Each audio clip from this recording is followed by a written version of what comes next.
Gold trusted gold buyers మీరు తాకట్టు పెట్టిన బంగారాన్ని విడిపించి ఈ రోజు ఉన్న మార్కెట్ ధరకు కొనబడును. మీరు అప్పటికి ఒంటరిగా ఉండేవాళ్ళ మీ హస్బెండ్ గారు ఉండేవాళ్ళ విన్నాను. లేదు, పాలిటిక్స్కి వచ్చిన తర్వాత కొద్ది రోజుల తర్వాత ఏవి డిస్టర్బెన్సెస్ వల్ల నేను కొంచెం ఒంటరిగా ఉండడం జరిగింది. ఓకే, ఈయన గురించి ఒంటరిగా ఉండడం స్టార్ట్ చేశారు లేకపోతే లేదు, ఆవిడ వలన నేను నా ఫ్యామిలీకి దూరమే ఒంటరిగా ఉండటం జరిగింది. ఓకే, మీ ఎక్స్ హస్బెండ్తో ఏం ప్రాబ్లమ్స్ ఏం లేవా మీకు? ప్రాబ్లమ్స్ అంటూ పెద్దగా లేవు, కానీ డిస్టర్బెన్సెస్ అంటూ ఉన్నాయి. అంటే తను ఎప్పుడు ఫారెన్లోనే ఉంటారు, తను ఎప్పుడు ఇండియాకి రావడానికి ఇష్టపడేవారు కాదు. నాకు ఫారెన్కి వెళ్ళడం ఇష్టం లేదు, నాకు ఎప్పుడు ఇండియాలో ఉండటం ఇష్టం. సో మేము ఎంత రిక్వెస్ట్ చేసినా వచ్చేవాళ్ళు కాదు. ఫ్యామిలీకి ప్రిఫరెన్స్ కంటే తను ఎక్కువ మనీకి ప్రిఫరెన్స్ ఇచ్చేవాళ్ళు. మేము చాలాసార్లు అడిగాం, ఇలా నాకు లోన్లీగా ఉండడం ఇష్టం లేదు, మీరు వచ్చి ఫ్యామిలీతోనే ఉండండి అని. తను ఒప్పుకునే వాళ్ళు కాదు. సో అలా మా మధ్యన డిస్టర్బెన్సెస్ పెరిగాయి, వాని వల్ల ఇంకొంచెం పెరిగి ఇంక సెపరేట్ అవుదామని నిర్ణయించుకున్నాం. ఓకే, మీ ఇద్దరు కలవడానికి రీజన్ ఎవరు, అసలు ముఖ్య కారణం ఎవరు? అంటే మీ ఇద్దరు పరిస్థితులు ప్రభావాలు అవసరం. పరిస్థితులు ప్రేమ కాదా? ప్రేమ కూడా పరిస్థితుల వల్ల మేము కలిసిన తర్వాత మా మధ్యలో ప్రేమ మొదలైంది. ఓకే, ఆ ప్రేమ కోస్తే ఎక్కువైంది. పలాసలో నేను ఉండేటప్పుడు ఎలా పోతే నాకెందుకు, నా కుటుంబ రాజకీయాల్లో తీసుకెళ్లి నన్ను స్పాయిల్ చేశారు, నా క్యారెక్టర్ అసాసినేషన్ చేశారని వాళ్ళ ఇంట్లో తను ఉండిపోవచ్చు, లేకపోతే తను నిర్ణయం తీసుకోవచ్చు. అవును, ఇంకా నన్ను పాపం ఒంటరిని చేస్తారు. ఆయన వెళ్ళి పలాసలో ఉన్నాడు, ఎలా భోజనం చేస్తున్నాడు, ఎక్కడికి వెళ్తున్నాడు, ఆయన కార్లు ఏంటి, ఆయన మనుషులు ఏంటి, ఆయన ఎక్కడ ఉండాలి, ఇవన్నీ చూడవలసిన అవసరం తనకేంటి? ఏంటి అవసరం? నాకేమైనా ఆస్తులు ఉన్నాయా, అంతస్తులు ఉన్నాయా, లేదా పవర్ ఉందా, లేకపోతే ఏముందని చెయ్యాలి. కానీ అక్కడ ఏంటంటే ఒక తోటి మనిషిగా అభిమానం చూపించింది తను. నేను ఇబ్బందుల్లో ఉండేటప్పుడు నా కోసం ఇంత బాధ్యత వహించినటువంటి అమ్మాయిగా, తను నష్టపోతూ నా కోసం నిలబడినటువంటి అమ్మాయిగా నాకు కూడా ఒక ఏ ప్రేమనైతే కోల్పోయినాను జీవితంలో, ఆ ప్రేమ నేను ఆమె దగ్గర పొందాను. సో ఇది నేను అనుకుంటాను గత జన్మ సుకృతం. ఏది కూడా ఊరికే రాదు, జన్మలో అనుబంధం అది కంటిన్యూషన్ వస్తుంది. గత జన్మలో అక్కడ తాగింది, ఇప్పుడు ఇక్కడతో కంటిన్యూ అవుతుంది. అని మీరు గత జన్మలో కూడా మనిషిగా వచ్చారంటారా? ఇప్పుడు రెండు ఉంటాయి సార్. కృష్ణ పరమాత్ముడు చెప్పినట్టు కర్మ సిద్ధాంతం ఒకటి ఉంటుంది. ABCD గత జన్మలో నేర్చుకున్నాం అనుకోండి, EFGHL ఎక్కడి నుంచి స్టార్ట్ చేస్తాం. అంటే ఈ నుంచి ఎలా స్టార్ట్ చేస్తామంటే ABCD గత జన్మలో నేర్చుకున్నటువంటి ఆ కంటిన్యూషన్ అనేది ఈ జన్మకు ఉంటుంది అన్నది ఖచ్చితంగా గత జన్మ సుకృతాలు, గత జన్మ వ్యవహారాలే ఈ జన్మ కొనసాగింపుగా ఉంటాయని కృష్ణ పరమాత్ముడు చెప్పింది, గీతలో కూడా చెప్పినటువంటిదే. అది ఒకవైపు నమ్మితే అది నిజం.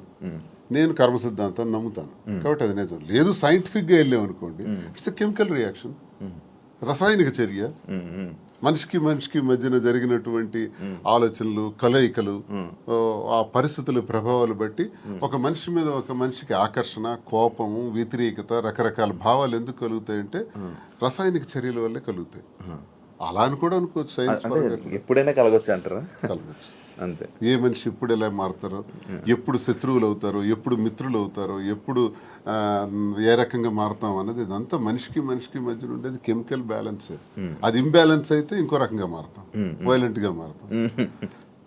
సైన్స్ ప్రకారం. లేదు కర్మ సిద్ధాంతం ప్రకారం వెళ్తే గత జన్మ సుకృతం. ఏదనుకున్నా మాది కెమిస్ట్రీ పరంగా చూసుకుంటే, సైన్స్ ప్రకారం చూసుకుంటే రసాయనిక చర్య, లేదు కర్మ సిద్ధాంతం ప్రకారం చూసుకుంటే గత జన్మ సుకృతం. ఓకే, మాధురి గారు, మీరు ఇద్దరు కలిసి ఉండడం స్టార్ట్ చేశాక మీలో ఉన్న మార్పులు ఏం చూసారు మీ జర్నీ? అంటే ఏ ఒంటరితనంతో నేను బాధపడ్డానో, ఏ ప్రేమ తక్కువై నేను సఫర్ అయ్యాను. మీకు కూడా ప్రేమ తక్కువైంది ఇంట్లో?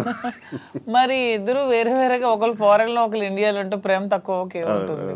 వైఫ్ అండ్ హస్బెండ్ అంటే దగ్గరగా ఉంటాయి కదా బాండ్ అనేది. అంటే లాంగ్ డిస్టెన్స్ లవ్ స్టోరీస్ అని ఇప్పుడు రీసెంట్ గా బాగా వైరల్. నాకు అలాంటివి నచ్చవు. కొంతమంది ఒక్కొక్క స్టోరీస్ నచ్చుతారు. మీకు లాంగ్ డిస్టెన్స్ స్టోరీస్ నచ్చవు. స్టోరీ లేదు. నాకు మాత్రం నా పక్కనే హస్బెండ్ ఉండాలనే ఫీలింగ్ తో ఉన్న అమ్మాయి నేనైతే మొదటి నుంచి ఉన్నాను. సో నాకు ఏ రోజైతే నేను శ్రీనివాస్ గారితో నా లైఫ్ స్టార్ట్ చేశానో, నా జర్నీ, అప్పటి నుంచి నాకు హ్యాపీనెస్ కానీ, నా మీరు అన్నట్టు నా ఒంటరితనం పోయి నాకు అంటూ ఒక తోడు దొరికింది, హ్యాపీగా ఉన్నాను. నన్ను వదిలే ఏ రోజు కూడా ఎక్కడికి ఇంతవరకు ఈ 4 yearsలో ఎప్పుడు ఎక్కడికి పోలేదు, ఎప్పుడు నాతోనే ఉంటారు. ఎక్కడికి వెళ్ళినా ఇద్దరం కలిసే ట్రావెల్ చేస్తాం, ఏ పనైనా ఇద్దరం కలిసే చేస్తాం. ఈవెన్ ఎలక్షన్ క్యాంపెయినింగ్ కానీ ఎక్కడికి వెళ్ళాలన్నా అన్ని ఇద్దరం కలిసే చేస్తాం. నాకు చాలా హ్యాపీగా ఉంది. నేను కోరుకున్న జీవితం నాకు దొరికినట్టు అనిపిస్తుంది. మీ ఇద్దరి మధ్యన హ్యాపీగా ఉండొచ్చు, కానీ సొసైటీ కానీ లేకపోతే మిమ్మల్ని నమ్మి ఓట్లు వేయడానికి కానీ లేకపోతే ఎవరైతే జనాలు ఉన్నారో వాళ్ళ మాటలను మీరు పట్టించుకుంటారా? సొసైటీకి మా వల్ల వచ్చిన ఇబ్బంది ఏంటి నాకు అర్థం కాదు. అంటే మీరు ఏం చూపిద్దామని అనుకుంటున్నారు? ఏం చూపిద్దాం? ఒక హస్బెండ్ తో డిఫరెంట్ ఒక అమ్మాయి, ఒక వైఫ్ తో డిఫరెంట్ అబ్బాయి కలిసి ఇంకొక పెళ్లి చేసుకుంటున్నాం. దానికి ఇంకేం చూపించాలనుకుంటున్నారు ఎవరైనా? దీంట్లో ఏం చూపిద్దాం అని మీరు అనుకుంటున్నారు? ఎందుకు మీరు అందరికీ మీకు ఇది నెగిటివ్ కనిపిస్తోంది? నాకు నా హస్బెండ్ తో డిఫరెన్సెస్ ఉన్నాయి, ఇతనికి ఈమె వైఫ్ తో డిఫరెన్సెస్ ఉన్నాయి. సో మా ఇద్దరం కలిపి ఒకటే అయ్యాం. దానిలో తప్పే ఉంది. ఎంతమంది సెకండ్ మ్యారేజ్ చేసుకోవట్లేదు, 3-4 పెళ్లిళ్ళు చేసుకుంటున్నారు. మేము 2వ పెళ్లి చేసుకున్నాం. దీంట్లో ఎందుకు అంత చెప్పకుండా చేసుకుంటున్నారు? 3 పెళ్లిళ్ళు 4 పెళ్లిళ్ళు చేసుకుంటున్నారు. పెళ్లిలో ఒకనే ప్రెగ్నెంట్లు చేస్తున్నారు, పిల్లల్ని కనేస్తున్నారు, వదిలేస్తున్నారు, వీధిని పడేస్తున్నారు. మేము అవేమీ చేయలేదు. మేము మాకు డిఫరెన్సెస్ ఉన్నాయి, వీళ్ళకి డిఫరెన్స్ ఉన్నాయి. మా పబ్లిక్ చెప్పాం, మా ప్రజలకు చెప్పాం, మా ప్రజలకు చెప్పే మేము మొన్న ఎలక్షన్ చేసాం. ఎలక్షన్లో నేనే దగ్గరుండి చేశాను, వాళ్ళకి అన్ని నా గురించి తెలుసు. మా ఇద్దరిని దగ్గరుండి చేసాం. మా పిల్లల్ని చూసుకున్నాం, వీళ్ళ పిల్లలు పెళ్లి చేస్తారు, వీళ్ళ పిల్లలు సెటిల్మెంట్లు చదివించుకున్నాం. మేము గాలికి వదిలేదు కుటుంబాలకి. వీళ్ళ కుటుంబానికి ఆస్తి మొత్తం ఇచ్చేస్తున్నాడు, రోడ్డు మీదకి వచ్చారు. నేను నా తల్లిదండ్రుల ఆస్తితో నేను ఉన్నాను.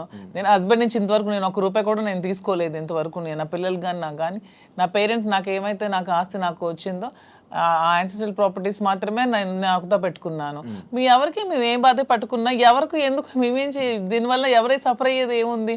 తిరిగి పైగా మా కార్యకర్తలు, మా ప్రజలు మీరు వచ్చి మైక్ పెట్టండి, చాలా చాలా హ్యాపీగా ఉన్నారు. ఎందుకంటే శ్రీనివాస్ గారి ఇంటికి వెళ్ళినప్పుడు ఏదైతే వాళ్ళకి లోటు ఉండేదో, అంటే వాణి సరిగ్గా చూసుకునేది కాదు, ఈవెన్ మంచినీళ్ళు కూడా ఇచ్చేది కాదు. హస్బెండ్కే చూడదు ఆమె, ప్రజలకి ఏం చూస్తుంది?